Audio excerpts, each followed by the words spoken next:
Bueno, y justamente en un tema tan terrible como el que estamos tocando, ¿no es cierto? Creo que el peso de la ley es fundamental. Por eso, y muchas gracias por estar acá. No, gracias por la invitación. Le pedimos al doctor Roberto Gargarella que viniera esta noche como profesor de Derecho Constitucional en la UBA y además como sociólogo y con bueno, la amplia experiencia que usted tiene, doctor, ¿no? Sí.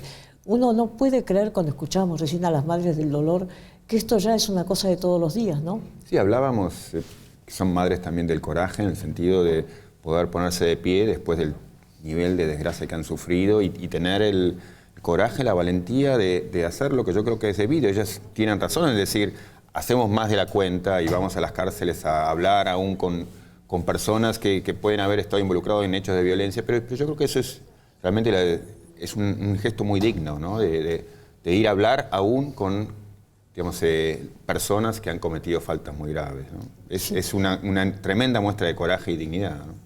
Ahora, Gargarella, de acuerdo a su experiencia, digamos, yo tengo la sensación de que hay toda una violencia social en todos los niveles, ¿no es cierto? No solamente en los niveles más carenciados, en donde, bueno, el uso de un arma ya es una cosa cotidiana. Sí, el punto es interesante para decir que la violencia de arriba ayuda a legitimar actos de violencia. Mucha gente, yo creo que sobre todo cosas como la impunidad, ayudan a que mucha gente piense, por supuesto que el criminal que está en esas situaciones a veces extremas puede entrar en un acto de criminalidad por razones muy distintas, pero sin duda que el clima de impunidad, del hecho de que aquí puede pasar cualquier cosa y nadie paga, ayuda a fomentar ese clima de yo también me involucro, total, digamos, ¿quién tiene la capacidad, el dedo, digamos, moral para levantarlo frente a mí y decirme no hagas tal cosa? Si son todos corruptos y si nadie paga, si hacen cosas bárbaras y...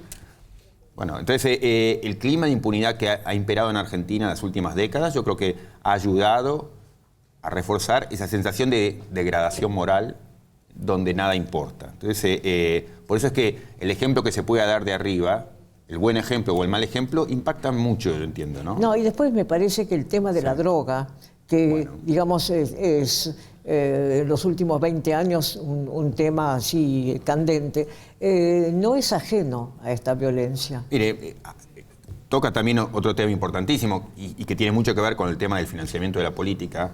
Yo recuerdo en la época de Alfonsín, digamos, era muy cuidadoso sobre todo lo que se hacía al respecto, porque entendía que ahí había una puerta que jamás, digamos, podía el poder político abrir, aun cuando estuviera desesperado por la necesidad de financiar la política. Y en un momento yo creo que la política, yo creo que desde el menemismo y sin duda con el último gobierno también, digamos, esa puerta se abrió y se entendió que, bueno, la prioridad es financiar la política y cerramos los ojos de dónde viene el dinero y yo creo que allí se abrió una grieta realmente importante, ¿no? De cuándo ese empieza a ser dinero normal en la vida política, ¿no? ¿Por qué? Porque cuando se cierran un montón de fuentes de financiamiento, ese es un caño de financiamiento que promete muchísimo dinero y bueno, el político corrupto, digamos, le abre esa puerta porque sabe que... Pero escúcheme, Gargarella, hace un par de días aparecieron los bidones esos llenos de droga, ¿no es cierto? Que estaban desde el 2011 en un depósito de la aduana. No, pero ratifica, ¿no?, uno de los costados más enfermos y problemáticos de la política argentina. O sea, que parte importante de la política aceptó que como la prioridad es financiar la política... Bueno, después vemos de dónde viene el dinero. Y sin duda, el hecho de que una campaña presidencial se haya podido financiar con dinero proveniente de la efedrina, que eso esté probado, debería ser un motivo no solamente de escándalo, sino de sanciones. Y no ha habido sanciones hasta los niveles que deberían haber llegado, ¿no? Ese es un hecho de la Argentina. Ahora, o sea, perdón, sí, pero no ha habido sanciones porque que los jueces tienen miedo. Usted que es jurista, ¿cómo lo ve? Me parece que los jueces toman decisiones con un ojo puesto en su propio lugar, más que en el derecho. Digamos, uno puede, o sea, está claro, en todos los últimos casos simplemente ratifican lo obvio y es que hay evidencias contundentes de muchos hechos de corrupción saliente, colosal, digamos, que nadie en su sano juicio puede negar esto ocurrió y sin embargo el juez está menos preocupado en aplicar el derecho que en preservarse a sí mismo. Sabe que si levanta el perfil en estos asuntos puede ser objeto de que lo señalen, de que el Consejo de la Magistratura lo tome, de que el gobierno lo persiga o la autoridad de turno lo persiga. Entonces, los jueces cuidan, yo creo que es la prioridad de ellos, cuidar el tipo de privilegios que tienen. Entonces, que jueguen ese juego es una de las malas noticias con las que venimos conviviendo hace décadas también. Muy malas noticias, ¿no? Porque indudablemente... Es lo que explica el silencio y la inacción de muchos jueces ante, otra vez, evidencias contundentes, colosales, ¿no? Sino que lo explica. Claro, y justamente yo quería consultarlo, Gargarella, como decíamos recién, la amplia experiencia que tiene el doctor, no solamente como jurista, sino como profesor, y además usted tiene contacto con la gente joven de la facultad también, ¿no? Este tema del médico que mató o disparó, quizás es más lógica la palabra disparar, ¿no? Disparó y, bueno, a raíz de eso murió la persona que le quería robar el auto. Esto realmente es una situación tan complicada. Fíjese, por ejemplo, este doctor estuvo con Fantino, estuvo en otros programas y él lo explicaba de la siguiente manera. ¿Usted tiene miedo que lo maten? Sí, mucho miedo. ¿En serio me lo dice? Pero mucho más miedo que maten a mis hijos. ¿Usted tiene miedo que le maten a los hijos? Muchísimo miedo, muchísimo miedo. Es importante que usted saque lo que tiene adentro. ¿Tiene para decir algo o no? ¿Qué tiene para decir, doctor? A ver, si hay alguna palabra ahí. Yo entiendo y comprendo el dolor de madre. Lo entiendo, lo comprendo perfectamente. Lo que ocurre que yo, desde muy chiquito, y gracias a la enseñanza que me dieron mis padres, siempre me enseñaron el sacrificio, el trabajo, la honestidad.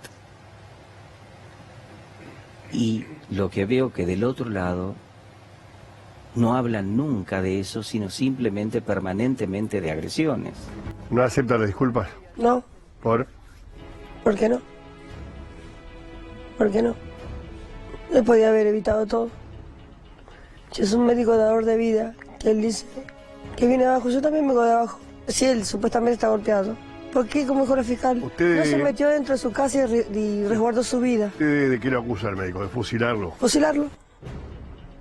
¿Se lo fusiló? Pero nosotros no queremos que las víctimas se transformen en victimarios. Es decir, nosotros creemos primero que hay que proteger a las víctimas. Y en este caso, por supuesto que si hubo un uso irracional de la fuerza, lo tendrá que analizar la justicia. Pero la víctima fue el médico. Las víctimas no son los victimarios. La víctima en este caso es la persona que fue robada y atacada.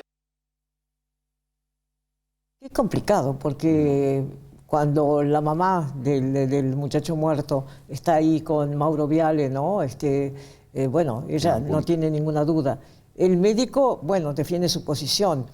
Patricia Bullrich, la acabamos de escuchar, también tiene, de pronto... Yo creo que ese es lo más vulnerable de lo que escuchamos, ¿no? Porque uno entiende el dolor de ambas partes y les quiere abrazar a todos ellos, en compartir el sufrimiento y darles amparo, pero me parece que el Estado tiene una responsabilidad especial. Primero, la de aquietar una discusión que no tenemos que transformarla en un River Boca, digamos, en un partido de fútbol. Entonces, tomar partido, esta es la verdadera víctima, yo creo que hace mal el Estado. Sobre todo cuando es un Estado que, no por la responsabilidad particular de este gobierno, sino porque desde hace años el Estado viene incumpliendo muchas de sus tareas fundamentales, en asegurarnos a todos seguridad, en asegurarnos a todos derechos sociales básicos, en asegurarle aún al peor miembro de la sociedad un juicio justo. Entonces, frente a todo ese tipo de fracasos, lo primero que tiene que hacer el Estado es asumir su responsabilidad y, digamos, pedir disculpas sociales y ver cómo empieza a reparar su propia falta.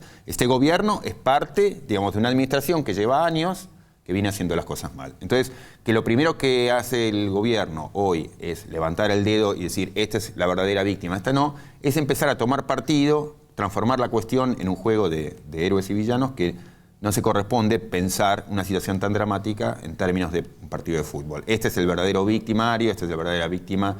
Yo no creo que esa sea la tarea del Estado. Por eso creo que ahí hubo un problema en la reacción estatal. Creo que esta reacción estatal es equivocada, hay que quietar las aguas, hay que parar la pelota, hay que ayudar a pensar a todos, en lugar de decir así se define el partido como si fuera un agente externo digamos, independiente del drama que ha ocurrido. Es parte del problema, ¿no? No, yo creo que tiene absolutamente razón, doctor Gargarella. Absolutamente no es un partido en donde uno puede estar de acuerdo o no acuerdo con el que gana o el que pierde. Es una cosa monstruosa. Además, convivir en ese clima, como estamos conviviendo los argentinos, es realmente ya no tener ni la protección de la ley, ni de las autoridades, ni de la vida, ¿no? No, y permíteme agregar una cosa más complicada, pero es, yo creo que ni la situación de injusticia social en la que viven muchos delincuentes justifica el crimen que puedan cometer, o la agresión que puedan cometer, no los convierte en irresponsables, del mismo modo que la situación de inseguridad que vive gente como el médico no los convierte en irresponsables de los hechos que han cometido. Todos ellos son responsables. O sea, un primer punto es no entrar también en esa divisoria en la que ha entrado buena parte de la sociedad argentina de, bueno, el pobrecito que delinquió o el pobrecito el médico. No, ambos son personas responsables y el hecho de que uno vive en una situación de drama, de injusticia social y el otro en un drama de inseguridad no los convierte a ambos en irresponsables de sus actos. Son, ante todo, personas responsables y hay que ver, en todo caso, si tenían situaciones atenuantes o exculpatorias, pero tratamos con personas responsables de sus actos, ¿no?